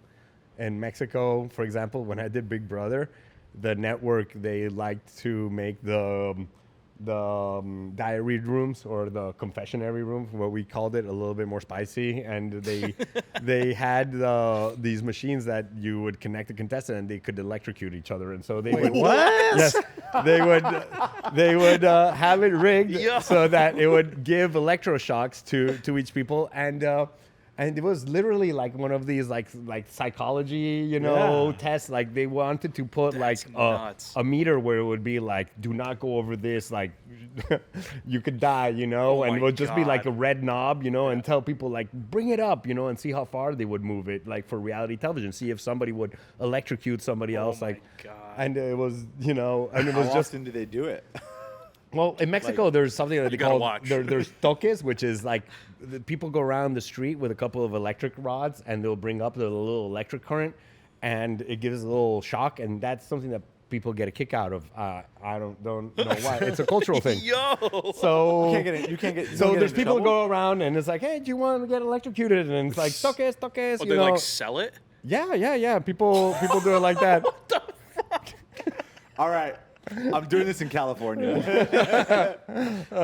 And So then that's kind of like normalized. So when they brought it into me and they're like, hey, we're going to do Interesting. a little electroshocks, on the show. I was like, what? And they're like, yeah, this is completely normal. This is very popular in Mexico. I was check with the law sure. Yeah. I was like, I'll consult with the format holder, and that was one of those things. And I was like, yeah, and it seemed very innocent, but they literally were electrocuting contestants on air live on television. I mean, if you think about it, that's what they were doing. Yeah, but I guess if that's normal, It seems like one of those what's Japanese, normal? yeah, it's like Japanese TV shows. We watch those, we're like, what now the you fuck? won't, Is this chocolate? Oh my god, that's crazy. Oh my god, that's wild. So yeah, you have to have a stomach for a reality Yeah. TV show. I would get sometimes home and I'd be like, okay, yeah, it's like I'm a bad person. Yeah. I'm pretty sure that is like a legit like social experiment. They do. They do. like told somebody like this knob and push the button, but they wouldn't show them the person that they were shocking or something like that. And they just wanted to know if like the information was enough. Right? Are you looking it up? We got voice of God.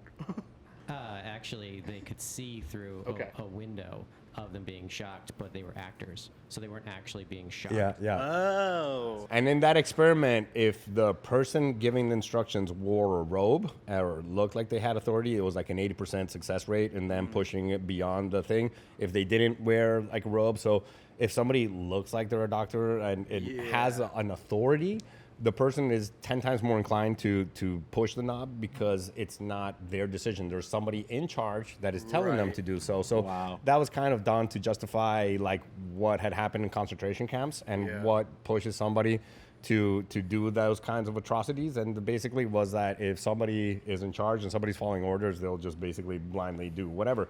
And that applies to reality contestants. I mean, I don't want to spill the beans too much, but when we do reality shows, as a producer, we do deep psychological evaluations. We do the MMPPI, which is like multiple personality index, but it's like a psychological index. It's like a 300 question test, and it gives you like a numerical score where you can map out somebody's personality.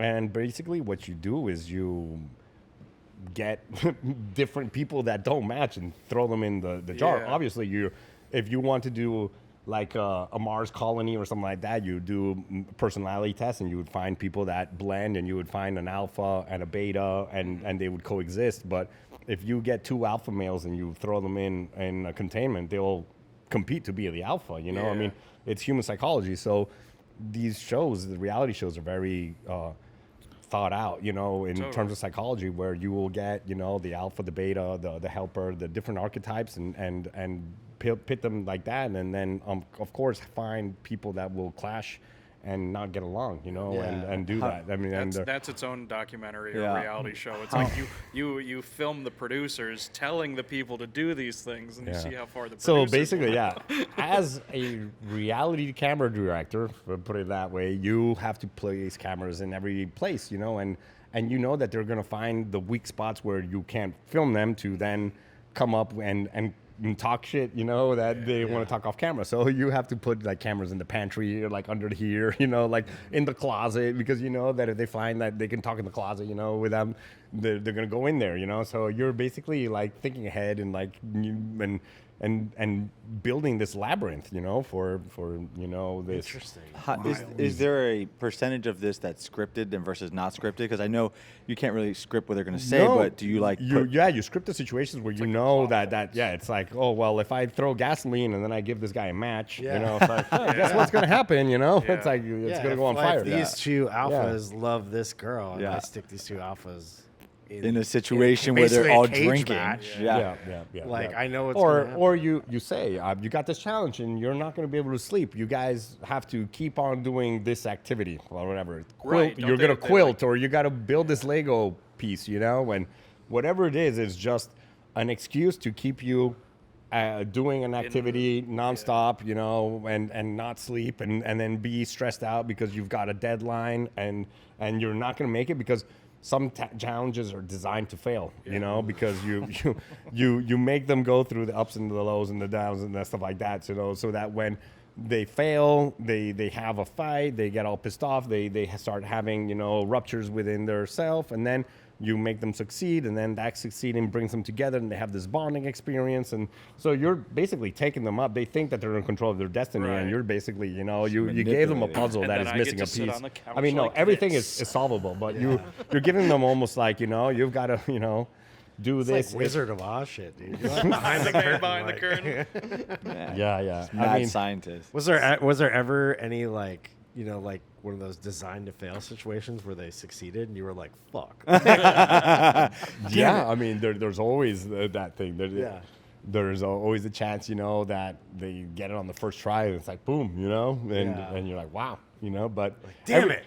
everything that we do, we make it possible. I mean, it's like, you know, like we have our people that test it, you know, make it like that. But you put them in situations, you know, where you're setting them up for failure because you know that they're not coordinated, they're not gonna have a thing, or their pressure's gonna chew at them, and stuff like that. And then whenever you can, you're like a little bit like also the devil. You throw them a case of beer, and then you know you throw that. He's really good at this. What do we do to make him not good at this?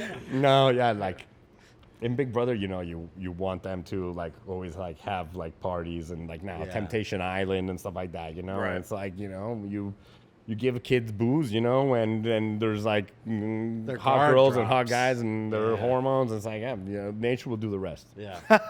It's crazy. That's the caption. It's crazy to think of it like almost it's a science experiment. Yeah, Yeah. it is. Psychologically, science.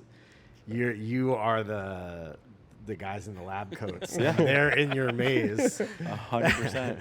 That's 100% Yeah, true. yes. I forget. I feel like there was one, like the last one that like I got roped into, and I don't even know. It was like MILF Island or something like that, and it was like, yeah, hot moms want to date young boys want to date hot moms. What if we put the mom with their son, and then like Oh, they all yes. have to watch their own family do the same thing, and they're like, this is fucked up. Like, Oh, I've seen that. I was like, that's so bad.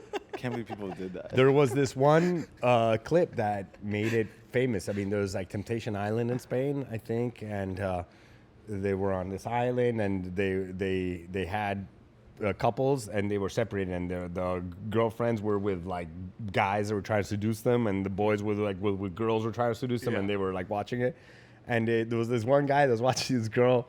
Like, you know, about to like cheat him on live, and he starts running down the beach, you know, like screaming at her, like, ah, Montoya.